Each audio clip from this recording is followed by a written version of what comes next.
मुलगा सांभाळतो. मुलगी का नाही सांभाळत? ते त्यांच्यावर डिपेंड असतो, मुलीवरती आणि मुलगावरती. पण माझ्या वयाच्या आता मी माझ्या आईला मी सांभाळतो.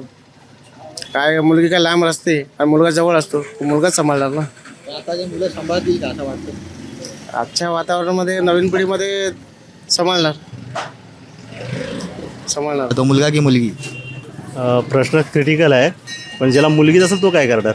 शेवटी मुलीवरच डिपेंड राहणार ना. ही गोष्ट वेगळी आहे की आता मुलं हे पारंपरिक झालं आहे की मुलं सांभाळतात. असे काही 4 मुलं असून सुद्धा आईबापाला सांभाळत नाही, तर बेटर दॅन मुलापेक्षा मुली बरे आहेत. कारण मुलाला त्यांना पहिलं जन्म द्या, त्यांना शिक्षण करा, त्यांना नोकरीला लावा, नोकरीला लावल्यानंतर परत आईबापा परत खाली आहात. पण मुलीच्या बाबतीत तिला शिक्षण चांगलं दिलं, चांगल्या घरात जाईल, कमी तिच्या डोळ्यात पाणी तरी आहे आईबापासाठी. पण मुलांच्या ह्याच्यामध्ये आईबापासाठी काहीच नसतं. त्यांना फक्त की त्यांचं कर्तव्य म्हणून त्यांनी केलं, त्यांना आईबापाची जाण नसते.